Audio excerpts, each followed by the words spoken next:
Welcome to LOA Today. I'm Walt Thiessen here with life coach Cindie Chavez. Today is Wednesday, March the 18th, 2020. It's 4 p.m. New York time. Wherever you are in the world, thank you for joining us for another episode of LOA Today, your daily dose of happy. And that is what we are really striving for over the last week, 10 days or so with all of the stress related to coronaviruses and so forth. We've been making it a point, Cindie, every single day to really zero in on what feels good and help people who are followers of this whole law of attraction, conscious creation thing to stay on the side they want to stay on. And I think we've been fairly successful. It's worked out pretty nicely. Yesterday, Dan Mangina and I talked about dealing with the stress of it, because regardless of how much you work on it, I mean, we still feel the stress. Sure. All of us have a certain empathic tendency. And so we pick up other people's energies. Like Linda Armstrong likes to remind me, it's a good, when you're feeling like that, it's good to remind yourself, okay, whose energies are these? Are these mine? Or are they somebody else's? Yes. Yep. So that's always a good thing too. But we're going to continue that theme today, especially since Wednesdays are relationship Wednesdays. Right. And relationships suffer just as much as anything else. I mean, individuals suffer, but relationships suffer too. Maybe more, especially since right now, with all the stay in place happening, a lot of people working from home, schools closed so that kids are home. Yep. Mm-hmm. Right. I saw somebody tweeting about, now that we all have this extra time on our hands, we can learn those things that we've been putting off, and I said, who are they talking to? Certainly not wives and mothers that are entrepreneurs and also now have kids and husbands home. Like, I don't feel like I have any more time on my hands, right? But sure, it's interesting you brought up empath and being, an empath and having empathy. This is not always a popular viewpoint, because there are a lot of people out there that say, well, I am an empath. I'm an empath. And I'm not saying anything about that, but just to say humans are empaths. That's right. We're all wired to be empaths. It's not that you're one and I'm not, or I'm one and you're not. It's like, and if you are really, really feeling the stress because of your human ability to be empathic, if the stress gets to be a lot, it's usually because you have places that are unhealed. It's not because you're an empath. We're all empaths. So it tells us, once again, like a mirror, right? Like all relationships are a mirror. It's telling us, it's like a little check engine light telling us maybe what we need to work on in our own self to heal that. And then we won't be so triggered when we start picking up other people's energies. Right now, everybody's triggered because this is scary. And that's one of the things that I've been talking about all day today, it feels like, is that it's really important that we are okay with our feelings. That doesn't mean we want to feel scared and triggered and fearful and full of anxiety all the time. That's not what I'm saying. But when we try to ignore that we're having those feelings, what is that? Resistance. And what do we know? What we resist persists. That's right. So something that I think is important to remember is that when we have a feeling that's always triggered by a thought, right? So we turn on the news, we hear more bad news, right? And we have our thought about it, and we have a feeling, and maybe that feeling is fear or anxiety or whatever. That feeling will naturally dissolve in less than 90 seconds, right? You know how they talk about, like, when you're trying to quit smoking, I can't remember the number. Somebody told me this. My husband read me an article about it and said, that's interesting. I said, what? He said, well, they say if you're trying to quit something, like trying to quit smoking, you have an urge to have a cigarette, that urge will go away. I think he said in 6 minutes, like, whether you have a cigarette or not. So if you can just wait it out, well, that feeling of fear or anxiety or whatever, it will go away in less than 90 seconds unless we add to it by telling another thought and another story. Which is exactly what we tend to do. Right. So we see, oh my gosh, New York is in stay in place mode right now. Oh my gosh. And what do I say? Oh my gosh, that's where my son is. That's what, and so then I start telling myself more stories and ideas that are going to keep triggering it. So here's my fix for that, is that admit it and accept it. Oh, wow, that's a scary thought. I feel fear. And then recognize that and emotion is emotion. It's energy in motion. It has to move. So let it move through you while you decide to put your focus somewhere else. Listen to a song, go for a walk, think a happy thought, find an idea to do something that's not going to add to this anxiety. And we're all having a master class in thought management right now. That's right. Exactly right. Yes. Right. That's precisely what's happening. And that's the way I treat it. I treat it like, okay, this is an opportunity to, test how well am I doing so far? Where are the holes in my learning so far? Where have I actually, kind of set the boundaries in place firmly so that I'm not being affected? It's also a good time. You mentioned the news. There's always a lot of interesting discussion back and forth about whether to pay attention to news. My opinion is this is one time to turn the news off. This is one time to just here's what I think about it. It's like, it's so easy, and I'm raising my hand because I can be guilty of this too, right? It's so easy to get on the Twitter train or the news train and just keep taking in. This is what I'm telling myself now. I know where my kids are. Mm-hmm. I know where my relatives are. I know where my husband is. We're all in the place we're supposed to be, and we're staying in place as much as possible. So now that we've made those choices and those decisions, why do we need to listen to the news 24/7? Yes, if you want to feel like if you want to fulfill that need, you have to be informed. Make a decision that you'll check the news, once a day, twice a day, whatever, for a little amount of time, and then let it go. Because, when I might have told the story before, but when I was that's all right. I tell stories, the same stories over and over again. It's not a big deal, believe me. When I was applying to be accepted to coaching school, it was a really lengthy application, and one of the questions they asked was, do you watch the news? So it was part A, do you watch the news? And part B was, regardless of your answer, how has this affected your life? Sure. So my answer was, do you watch the news? No. Because at the time I really didn't. Do you watch the news? No. How has this affected your life? I said, I've never missed a hurricane. Like, if there is something I need to know, I'm going to hear it. If it's big enough that I need to know it now, it's going to come in somehow, right? Great point. Yeah. Yeah. So I'm not against watching the news, but I am recognizing that be aware of what you're feeling in your body and your emotions. And if it's triggering to you, do something else. It's a great time to read some uplifting fiction. I heard that people are reading the book, The Plague, and I saw somebody that was really watching. They kept posting what they were watching, and it was like a constant stream of zombie movies and movies about Contagion and all these. And I was like, no, not gonna do it. No. No. So, I think that thought management is really the key right now. Jeffrey posted something in our live stream along these lines of what to do with the news, and he has an interesting twist on it. He says, I started asking every day, what great news will today bring?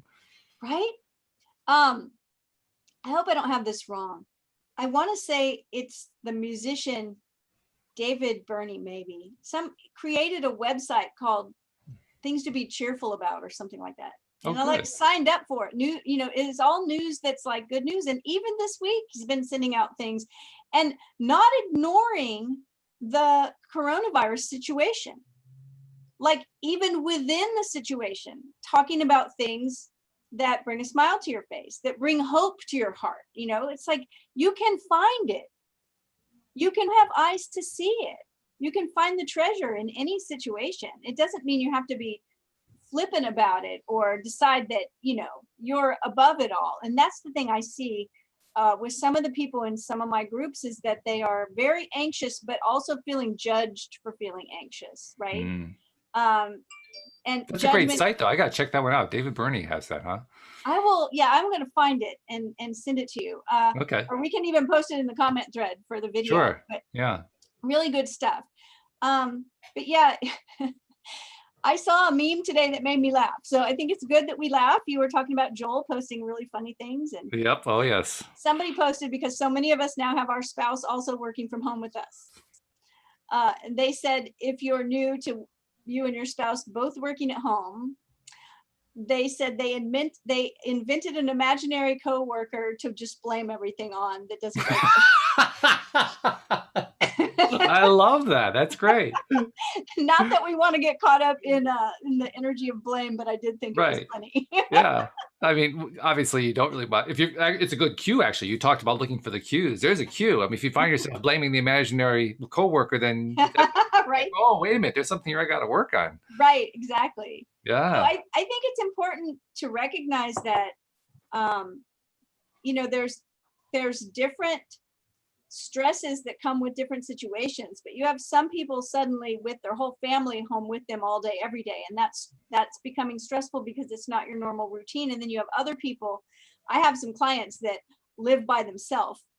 And so all of their skin to skin connection is shaking hands and hugging someone's neck that they see out of their house, right? Mm-hmm. Visiting friends, going to restaurants, going to the office, whatever they do. And now none of that is happening. Mm-hmm. So it's kind of two extremes. You've got the feeling very alone. Yes. And feeling isolated. And then the other extreme where it's like, oh my gosh, everybody's home and they're all in my space. So both of those things can be really stressful. And we all just need to recognize that, feelings, including stress, is always a result of thoughts. That's where the thought management comes in. It's like, what thought am I having that's creating this feeling, right? So I was teaching a group today that being honest and telling the truth is one of the best things you can do for your immune system. Good point. Because when you're, and I said this to my group, it's not like I think my group's full of liars, right? Yeah, right. So when I say that, okay, sorry to tell y'all, you're going to have to stop all the lying because it's not good for you. I don't mean it that way, but I'm talking about, especially in law of attraction circles, sometimes we want to fake it till we make it. Mm-hmm. Sure. So sometimes somebody says, how are you doing? We go, I'm good. We're not really good, but I'm good, right? Mm-hmm. So when you're living at home and you're having to invent imaginary people to blame things on because things are stressful, just telling the truth. And one of the ways you can tell the truth without causing conflict is to keep it about you. Yep. So what I was telling my other group is that I'm sure my husband has heard me in the last week. I think I'm one of the most positive people, in his life, but I know he's heard me say, I'm feeling worried. Mm-hmm. I'm feeling scared. Not I am worried or I am scared, because we are all so much bigger than fear or anxiety or any other emotion that we can have, right? Good point too. Yeah. But we still feel those things. And so on top of that 90-second rule of letting it pass, you can admit it, accept it, feel it's flowing through your body. And then a mantra is really great, some kind of mantra. Mm-hmm. So I'm a big Star Wars fan. So I am one with the Force and the Force is with me. Oh, nice. I like that. Right? Every moment is perfect is another one of mine. And it doesn't matter if that moment is a moment that's hurting like hell or feeling uncomfortable or full of grief and loss, is still a perfect moment. Yeah, that's and true. We can go with all is well and all manner of things will be well. Right. So it's like we feel the fear. We say, oh, that's a scary thought. Everything's going to be okay. I am one with the Force and the Force is with me. Mm-hmm. And we drop it. Yeah. Yeah. It almost doesn't even matter what, I mean, those are some pretty cool ones. I like those, but it almost doesn't matter what the phrase is, because the purpose of the phrase is simply to kind of break the flow of whatever that negative thing is and give yourself a chance to move in a different direction, just kind of shift direction a little bit. It's a pattern interrupt. Right. Because otherwise you go, oh my gosh, what's going to happen to my kid who's over here? And that reminded me that my uncle lives alone and he's over there. And pretty soon we're just on a train of thoughts that is causing stress and anxiety in the body. And stress and anxiety in the body is not good for our immune system. Interesting thing too.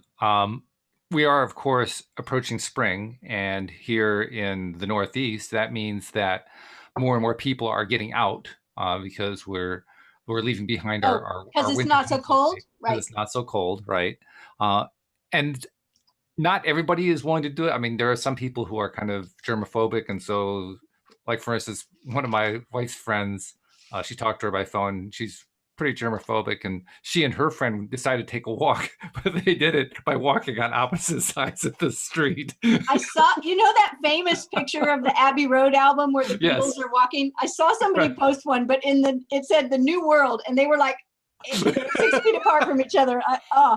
That's so funny. Well, I have to say, that's another thing that I've been so thankful for, is that this is not airborne.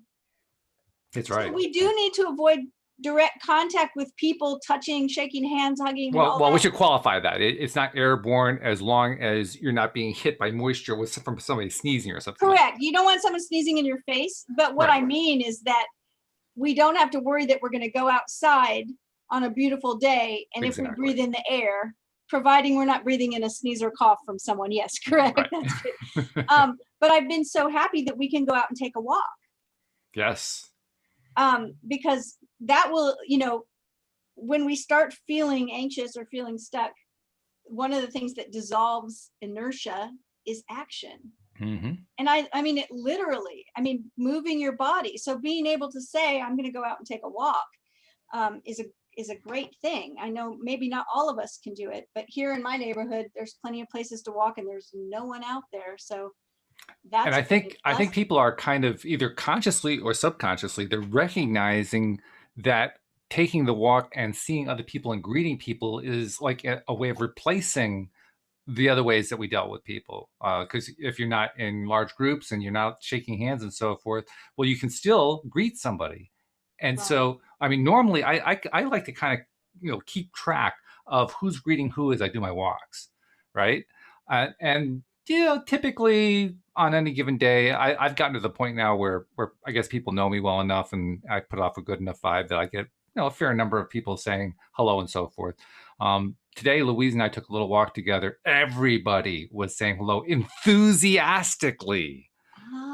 And that was the interesting part, that, wow, it's almost like they're consciously or subconsciously finding a way to replace that other thing that's missing for the moment. I was in a meeting with some other coaches today, and one of my coach friends was talking about that trauma and coaching people with trauma has always been her wheelhouse, right? Mm-hmm. But she said, but I've never been in this situation where every single person was going through the same trauma, me included, right? It's pretty unusual. Everyone's experiencing the same thing. And I mentioned that having gone through some hurricanes, Hurricane Katrina, Hurricane Gustav, this feels like that to me, because that's a familiar kind of traumatic situation. Yep. So it's like, I keep thinking, we're stocking up a little bit on stuff to stay in. And then I think, oh, wait a minute. I don't need to buy this stuff. We're not worried the power is going to go out, right? Because that's a hurricane thing. This is not a hurricane thing. But what I recognize from what you just said is that during a hurricane, when you're out, everybody seems more connected. Everybody talks more. No one just is standing in line at the store not saying anything. Everybody's trying to connect. And I think that's part of our kind of tribal way of feeling like we're all going to be okay, is to connect that way. And so I saw somebody else say the same thing. They said they went to get takeout in a restaurant that was only doing takeout, standing in line, and that they've done it many, many times and no one's ever talking. And this time that everybody was greeting them and it was so enthusiastic and talking. It's like, okay, yeah, it's the same thing. I hadn't thought about it too. You mentioned it, but I think it's almost innate. I don't think most people are doing it consciously. I think they're just doing it because they need to, and it just kind of comes out, so to speak. Maybe we do. Yeah. We need each other. We're all in this together. Yes, that's true. It's very true. Yeah. So we've kind of outlined both some of the challenges and some of the benefits, if you will, of dealing with the situation. Let's go back to the challenges for a moment, because like you said, when families are packed into a house in a way that they're not normally used to being packed together, because they usually have other things going on in their days, that's when family tensions of various kinds can kind of come to the surface. Kind of like an extended Thanksgiving. It's a Thanksgiving that keeps on giving. Yeah. So let's talk about some strategies for dealing with that, because it's almost kind of like you're stuck there for a bit. Well, I think that the most important strategy is to tell the truth, like I was talking about before. And because so many times people don't tell the truth about how they're feeling and what they need, just those two things. And so what happens is they start to become resentful. So in their mind, they're thinking all of these thoughts about everyone's in my space and everyone's expecting me to do this or that, and I don't have, but they're not saying it. Mm-hmm. So just to say, and keeping it about yourself, I really need whatever it is. Maybe it's that you just need 10 minutes by yourself. Mm-hmm. Or maybe it's that you need quiet to get whatever it is, right? And then, there are what I call the 4 magic words. Would you be willing? Right? So it's like, I really feel crowded and like I need some space to myself and some time to myself. Would you be willing to let me have this room over here by myself for 10 minutes? Would you be willing? It's just sometimes you don't even have to say that. Just saying, I really feel stressed and like 10 minutes alone would help me. Often everyone will offer, oh my gosh, okay. Sure. So it's telling the truth about, it's recognizing that we're all responsible to get our own needs met. It's not other people's responsibility to meet our needs. And then being willing to say how we feel and what we need, and being willing to take responsibility for how we're feeling, right? And just make the choice that we're not going to blame everyone else. It's really easier said than done, right? When you're in that. Well, yeah, when you're saying that, I'm thinking of one particular kind of situation. I haven't experienced it a lot in my life, but I did experience it with one, actually an ex-friend. And I know other people have experienced this kind of thing. We all know that there are many people in life who have fairly serious issues. Let's put it that way. They, certain things they haven't really learned about themselves. Certain things that their own mirrors they're just kind of ignoring and so forth. The one particular situation I'm remembering was with this ex-friend who really had no clear understanding about how to deal with his own anger. So he dealt with anger by basically dumping it on everybody else. That can be pretty toxic when you're kind of forced into an enclosed space. And there are probably people who deal with that kind of thing, who have those, they just know, oh yeah, Uncle Tom, you got to be careful about Uncle Tom, That's how do you deal with those? It's always a boundary issue. Absolutely. Yeah. Right. Because so many times we tolerate things, and for the best of reasons, right? We may tolerate something from a family member that we'd never tolerate from a random neighbor or something, but it's like, but this is our family. Or sometimes we tolerate things and we don't speak up about the way things are because we think we're keeping the peace. Yep. We think that if we tell the truth in some way, that will cause more conflict. That's usually not the case. When you keep quiet to avoid conflict, there's still conflict. It's just inner conflict. It's conflict within you. Oh yeah. So I still think that's always the best way is to be honest about how you're feeling and what you need, and making a specific request is really important. And that's why I went with that. Like, I really feel like I need some quiet time, and I'm going to request, I just want 10 minutes right now to go meditate or something, I'm just making things up. But I mean, instead of, I just need more time by myself. That's just so vague. No one knows how to meet your need that way. Nobody knows how to help, right? It's like the one spouse saying to the other, nobody's saying it this week, but just saying, you don't spend enough time with me.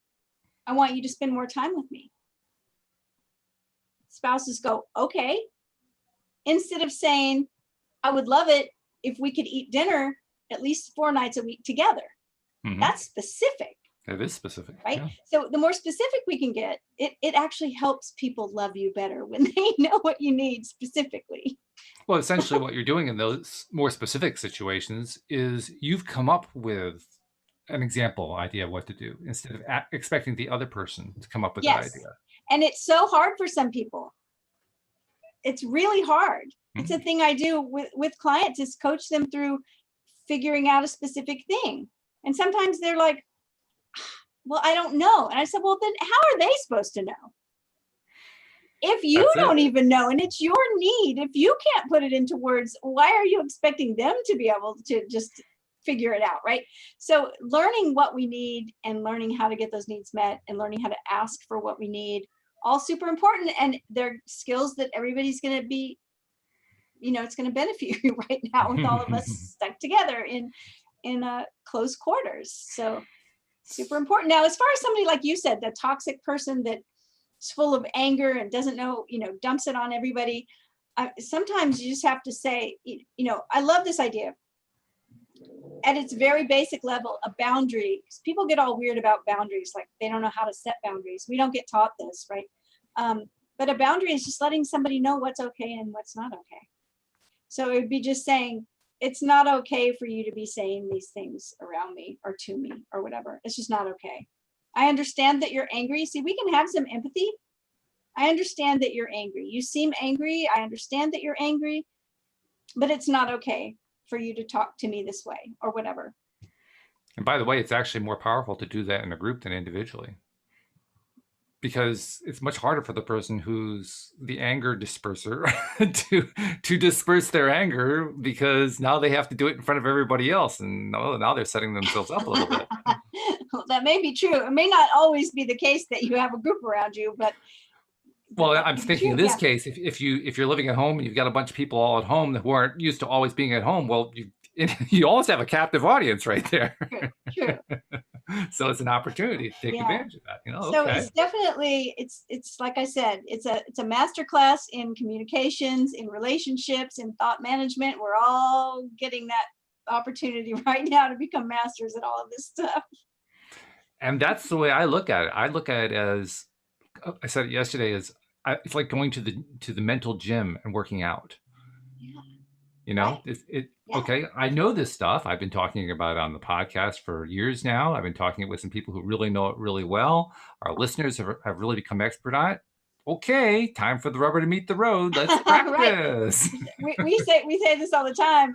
It doesn't work in theory, it works in practice. That's right. Not all the theory. Now it's time we get the opportunity to put it into practice. That's right. Here's the thing. Everyone is going to suffer losses. There's not going to be too many people that aren't personally affected in some way, a relative, a friend, someone they know.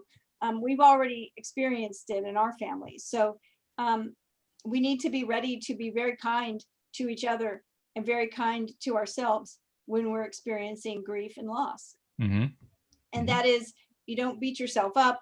You don't think that you're not spiritual enough, or you're not doing this stuff right because something bad happened in your circle. No, it happened because you're human, and humanity right now is going through a crisis. So it doesn't mean that you can't manage your thoughts. It doesn't mean that, managing those thoughts won't help your immune system. But this is a very uncertain time. And so, when we go through times that feel uncertain, we have to be careful to be gentle with each other and with ourselves. Yeah, the gentleness is really important, particularly, I think, with ourselves. Certainly, we want to be gentle with others, but my impression, certainly in my own experience, and I think it's probably true of most people, we're harshest on ourselves. Oh, yeah. I mean, really, really harsh at times. So that's where it's most important to be gentle, not just in this kind of circumstance, in any circumstance, but this is where it really becomes super helpful. Right. Yeah.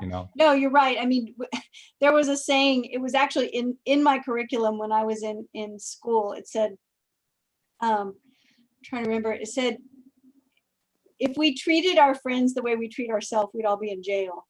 Yeah, pretty much. Something like that, right? It's just like, we're so hard on ourselves, we're mean to ourselves sometimes. So this is the opportunity to, to be kind. It's also an opportunity to kind of practice I'll call it the positive side of being a conscious creator. Mm-hmm. I mean, anybody can focus on what they like and what they want when they're feeling good. The challenge is, can you find what you like and what you want when you're feeling lousy? And not only that is what good can you find in the situation itself? Yeah, that's part of it. Sure. Like, there is good that is going to come out of this. Mm-hmm. And can you see it? And can you train yourself to see it on a day-to-day basis? That's right. Yeah. Right? Because Yeah, what silver we linings focus on always expands. exist. Mm-hmm. It's what we focus on. It's not what we it's not the stories that we just make up. We can find it without having to lie to ourselves. It's out there. Right? That's true. It doesn't have to be a falsity. The central nervous system is very, very weighed down when we don't tell the truth. So if you want your immune system to function well and you want to have power, just be honest and tell the truth. Now that doesn't mean that some people are unkind and they say, well, I just call it like I see it. I'm a truth teller. And they don't mind telling you, wow, that's like the ugliest purse I have ever seen. Why would you wear that purse? Right? And that's not what I'm talking about. I'm talking about being honest to yourself about what you're feeling and being honest about, relationship stuff instead of covering it up. I'll tell you a funny story. Okay. I do a thing on Facebook on Tuesdays where I do a little tarot reading, and I make those posts public. Mm-hmm. Well, somebody sent me a message, and they were someone that I've been friends with on Facebook for years and years. Hadn't seen them around much, haven't connected with them much lately. But they sent me a message and said, I'm trying to comment on your post, but it won't let me. It will only let me share or like, but it won't let me comment. Uh-huh. And I was like, So I went and looked at my settings, and I had I guess the setting on the post was that if they weren't friends, they could still like it or share it, but they couldn't comment. Mm-hmm. Okay. So I went to their page and it had the option for me to add them as a friend. And I said, I said, well, it looks like we're not friends on Facebook. And I just decided to tell the truth. And I said, Mm-hmm. so you must have unfriended me at some point because I've never unfriended anyone. And they actually said, lol, okay. And then they sent me a friend request and I accepted it. Mm-hmm. And I thought, there was a little bit of hesitation, or at one point there would have been that if I say this, the person will get upset. But I just said it because it was true, right? Mm-hmm. I didn't unfriend them. I've never unfriended anyone on Facebook. So I was like, well, I guess you unfriended me at some point. They said, okay. Now we're friends again. Interesting thing too, because I have unfriended people on Facebook, but I don't do it anymore because what I do instead is I simply unfollow. At the time that I was unfriending, I didn't know that was available. You used to not have that option. Right. Yeah. But since that option came along and I became aware of it, I figured, oh, shoot, this is great. I love this. Right. If you don't want to see certain things, then you don't have to. Yeah, right. That's right. And with everyone having hundreds of Facebook friends now, I mean, it seems like it. Mm-hmm. There's just so much that can be in your feed. And so this is the same thing like the news. Yes, right? Very much. Even more so, I would say. Because I'll tell you honestly, as bad as the news can be for you psychologically, I really do believe that some of the commentary I see on social media can be worse. Oh, some of it is really bad. Yeah. Some of the comments are terrible. I mean, there are people who are, and this is kind of like an extension of what we've been talking about, where this whole crisis situation has been concerned. The repeated focus. Okay, I'm focusing on this thing I don't like, and now I'm going to focus on it some more. Now I'm going to focus on it some more. There are people who are just posting one thing after another, Right. trying to guilt people, trying to push them in the direction they think they should be going, and so forth. All about the virus, the virus, the virus, the virus. I'm thinking, oh my goodness! And I know some of them actually understand law of attraction. Well, I think it's also connected to fear and anxiety and people worried Absolutely. that other people aren't taking it seriously. And I have to say, at the point where in our city, the schools were closed, everything was closing. We went for a walk, and my sister is a nurse, a trauma nurse, the kind of nurse that she actually flies a helicopter and goes to Haiti when there's an earthquake, and just major. Right. And so this is kind of her thing. And she posted an article that was interesting because I don't have kids, see, so I mean I do, but they're grown, they're in their own places, so I'm not dealing with third graders at home or whatever. Right. But the article was called "This is Not a Snow Day." And what it was talking about was that so many people are like, oh, the schools are closed, let's have a big neighborhood sleepover and let's all visit each other so we're not bored. And and there's that was not the whole point of this, right?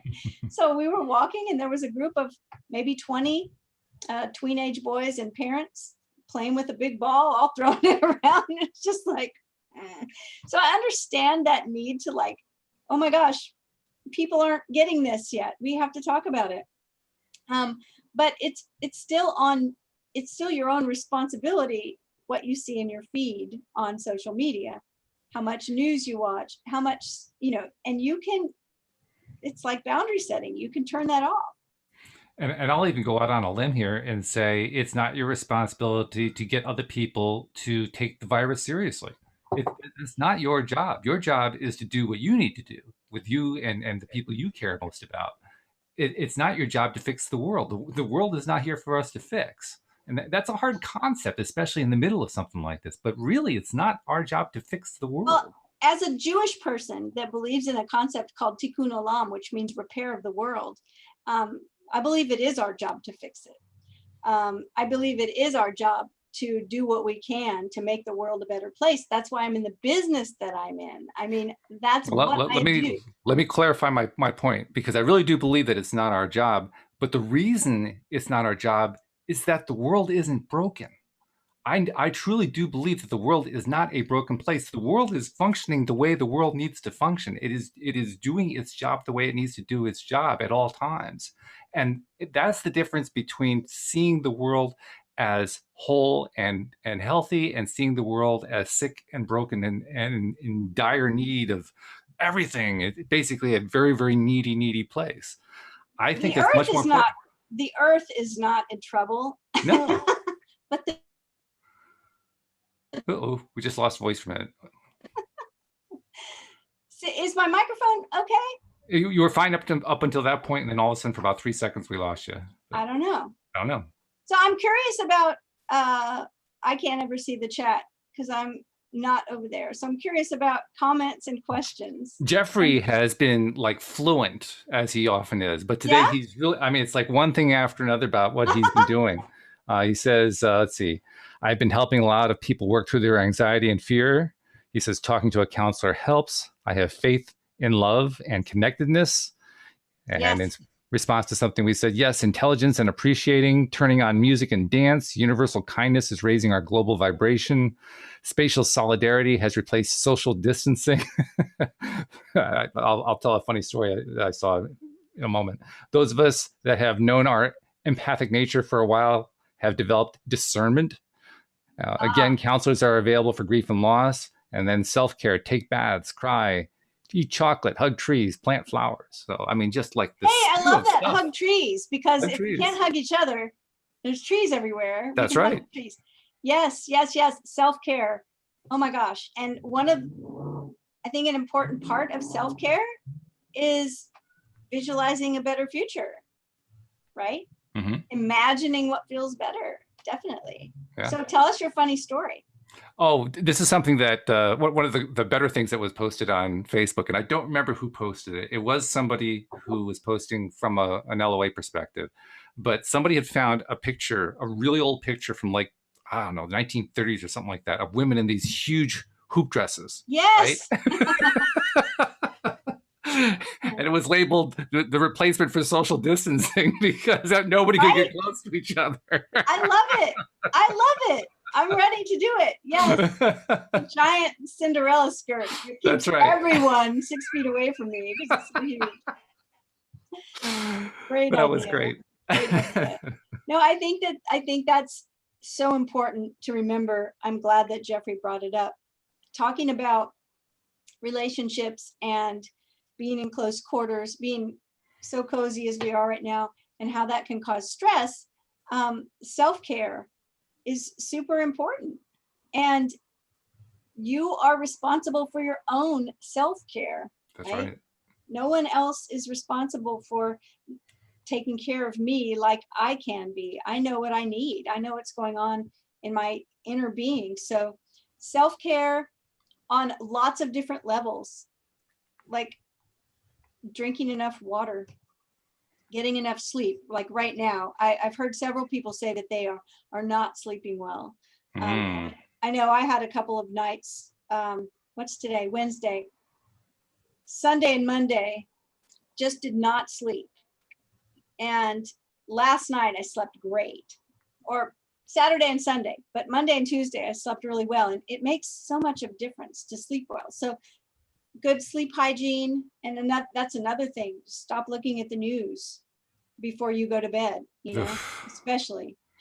Yeah, if you're going to allow yourself some news time, do it early in the day so you got plenty of time to wash it away and get it out of That's your what I think. psyche. I mean, and I've made the mistake of like waking up at 4 a.m. and feeling wakeful and not being able to sleep, and then opening my phone and looking at the news and then being like, why did I do that? Because then I'm probably not going to go back to sleep. So yeah, just recognizing that self-care and good relationship habits, most of them are pretty easy if we'll just do them. I'll tell you another little funny thing. You know that from conversations we've had, particularly after shows, that I have been working for many years on kind of divesting myself from my past attachments to the world of politics. And Yes. I've made a lot of progress in that direction. I still pay a little bit of attention, partly because I was a political scientist in school, and you kind of want to use your degree for Right. something if you got it. So I mean, I like to use it, and it's part of my way of kind of letting go of all that kind of thing. Well, an interesting thing happened during this crisis. While this crisis was going on, if I needed to kind of divert my attention, I'd go look at politics, and you know what? Politics was mild by comparison. It was actually an improvement, which was Right. not what I expected, but it actually felt better. And How I say things that, change. no kidding, yeah. And I say that with some humor, but there's actually a point I'm trying to make. It isn't about trying to be happiest at all times. It's about trying to find something that feels better. If Yes. if it just feels Yes. somewhat better, it's an improvement. And that's what we're really looking for, especially when we're dealing with this craziness that we're dealing with. Anything that's an improvement is an improvement. Yes. And that's why, recognizing and even naming the emotion that you feel, Yes. Mhm. and then turning your focus inward to what your body is feeling. And I mean that literally, like feelings and emotions are two different things.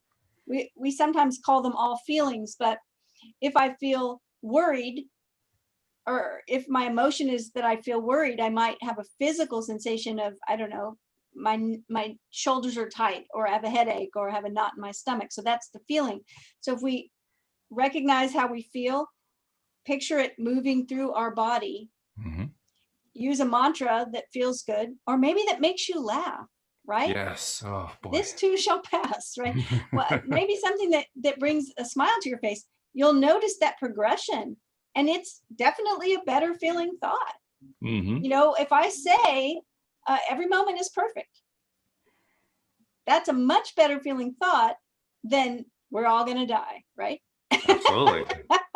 Oh So yeah. those are two extremes, but I mean, to me, you're right about that. Nobody is going to be exceedingly happy every single day, every single moment, even in more normal times. Hmm. Right now, yeah, nobody should be shooting for that. But what you should be shooting is being aware of how you're feeling, and then what feels a little better. That's it. It's really pretty simple if we just do it. And it's also kind of cool too, because if you can find that one thing that feels a little bit better, and then you can stay in that new place a little bit, then you can go for something that feels a little bit better. So you may not be able to live at the high vibration level right now, but you can walk there. You can get there Well, one step and at a somebody time. said somebody said to me after I did a short live stream with some of these tips, and somebody said, "Well, I feel a little better now." And Yeah, then they said, "But I still feel worried." And I said, "Thought management never stops." that's right. But what will happen is there'll be a larger gap in between from one event to the next, right? And that's what we're going for. Yeah. Instead of that constant anxiety where every thought we have is something worrisome, we can stretch that a little bit and make that gap a little wider. And like you said, we go from a thought that really feels uncomfortable to one that feels a little better. If we can stay there a while, the next better feeling thought, we keep climbing. That's right. Yeah. And then, yeah, there will be something that comes along in your life. It is inevitable that will bring you back down. It happens. You do it again, then you do it again. Yeah. It's like that idea in meditation when people say, I tried to meditate and I just couldn't do it. My mind kept wandering and I kept trying to bring myself back, focus on my breath, and then my mind would wander and I have to bring myself back again. And I go, you're doing it. That's right. That's it. You're not a monk. Most of you aren't. I'm not. Interesting thing too happens that, and this is why I was kind of going on earlier about how valuable it is to use these situations as opportunities to kind of work the muscles a bit, to work the mental muscles, is that when you're doing this on a regular basis and using this kind of a situation as an opportunity to kind of really push it a little bit, you're making yourself stronger mentally. You're making yourself able to focus on that stuff that you like more easily, so that it's kind of like what a baseball player does when he goes up to bat. A baseball player, when he's in the on deck circle, will put an extra piece of metal on his bat and swing the bat with the metal because it's harder to swing. And then he'll get up to the plate without the metal, and all of a sudden the bat feels real light. He's like, okay, I'm ready to go here. It's the same psychology. When my son, my youngest son was a professional cyclist for a while. And when he started, there's a saying with bicycles. It's strong, cheap, light, pick two. Mm-hmm. Right? Yep. Because if it's light and cheap, it's not going to be very strong. And if it's strong and cheap, it's not going to be very light. Mm-hmm. It's true. Right? Because those carbon fiber bikes that weigh nothing, they're very expensive. They are. Well, he did not have a very expensive bike when he started. And so he was training on a bike that was like much heavier than everybody else out there, right? Mm-hmm. So when it came time where he did have the good bike, man, he was like a rocket. And so there was this one company, and I don't remember who they are now, one of the bicycle companies. And for April Fools, they made an ad. And it was like the wheels on the bike were made out of concrete. And it was like they were pitching it as this great training bike because it weighed like 80 pounds. Hysterically funny. But you're right. Yeah. The more we use it, the easier it gets. And the stronger we get. And that's why it's so important to just keep going. Don't beat yourself up. Be kind to yourself, especially right now. But just keep doing it. And it's cool because the more that we do that, the more that our muscles, so to speak, get stronger. It's amazing how life gets better because now it becomes, we talk about wanting it to be easy, how the whole law of attraction process is an easy process. Well, that's when it becomes easy because now the effort that you had to go through back when you were first trying to do it isn't there anymore. You've built your emotional and mental muscles up. Right. So bicycling is set for anybody that's ridden a bike. Bicycling is such a great metaphor for it, right? It really is. When you first start riding a bike, like my house is at the top of a hill. So when I first started riding a road bike, I mean, to get home, I had to go up that hill, which meant that hill was always at the end of my ride. So I would go out and ride 10 or 20 miles and then have to come home. And it almost killed me at the beginning. It was so hard to get up the hill. But then as time went on, it wasn't as hard to get up the hill. That's what we're talking about. And if I would have quit before I ever got up the hill. So that's what we don't want to do. We don't want to quit. We want to keep going. That's right. Yeah. And just because something feels uncomfortable, it doesn't mean you've failed. It doesn't mean you're not doing this right. Just look at it as another opportunity to manage your thoughts. It's always connected to some thought, and we're all responsible for our own thoughts. And thank goodness we all have the power to change our thoughts. Mm-hmm. We have that power, and that will change your feelings.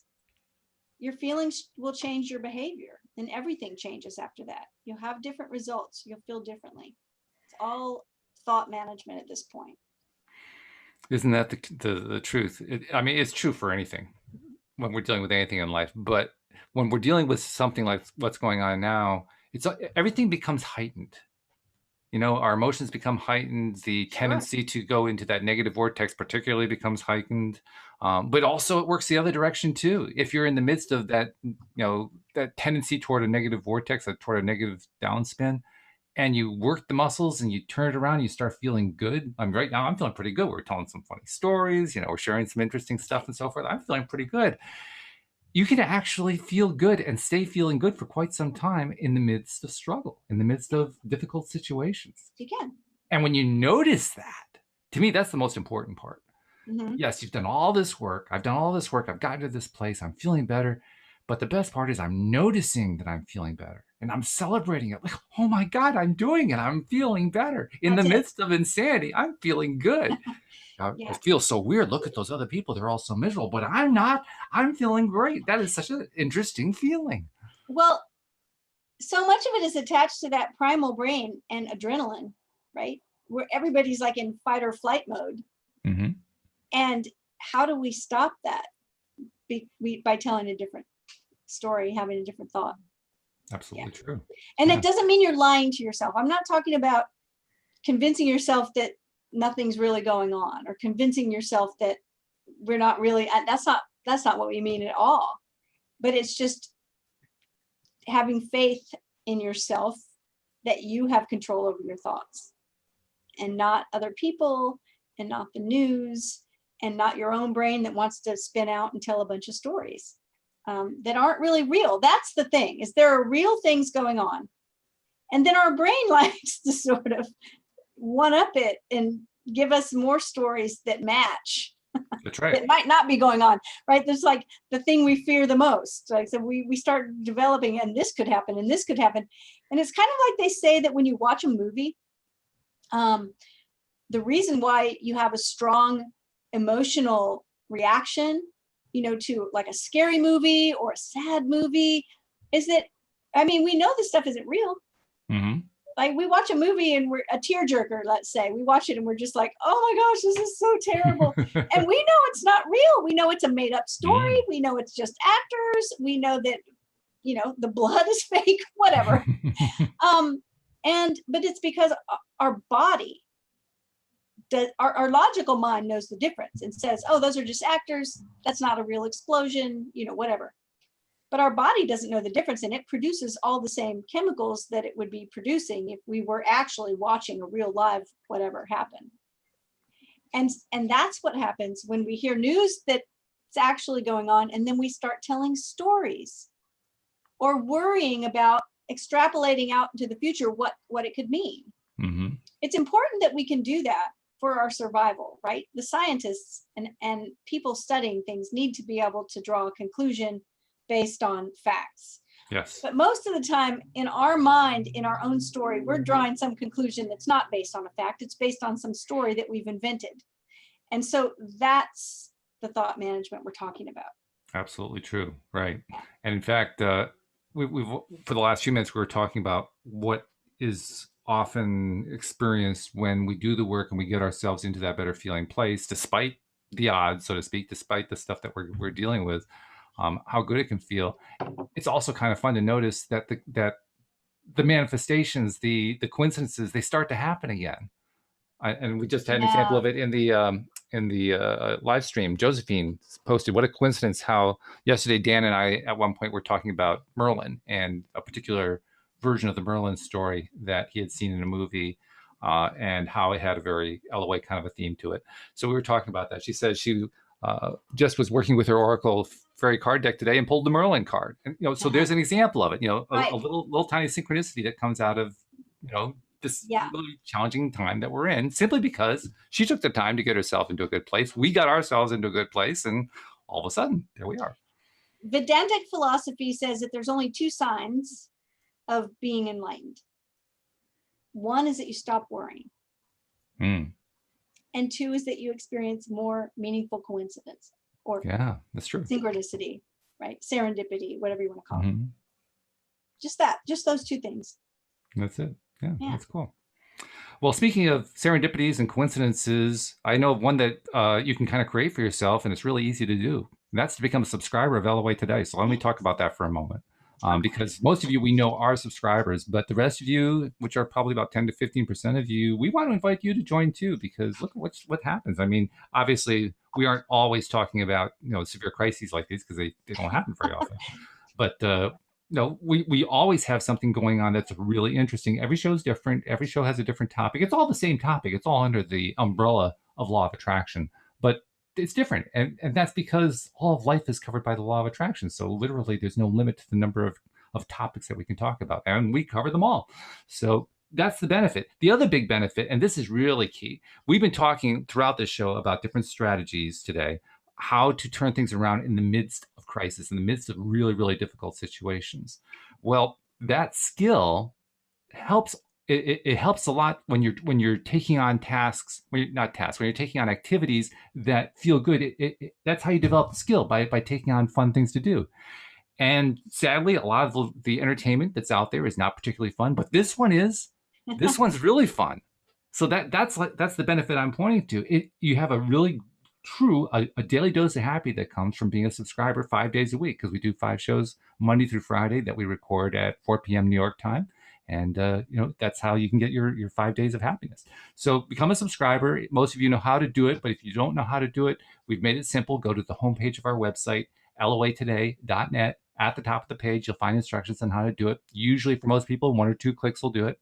Also, check us out on YouTube, because that's where we live stream to as we're recording. You can actually see what Cindie looks like. You can see what Dan looks like. You can see what Linda looks like, and Louie and everybody else.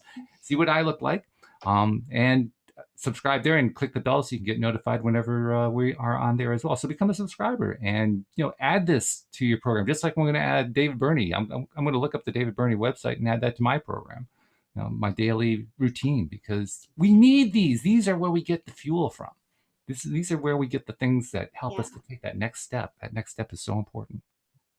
So, any last thoughts that you want to leave people with while we're kind of drawing this to a close here? I mean, it's kind of hard to pull a last thought out of something that's a tough topic. But on the other hand, we've spent a whole hour coming up with a whole bunch of things that, kind of pivot away from that tough topic. So I don't doubt we can do it again.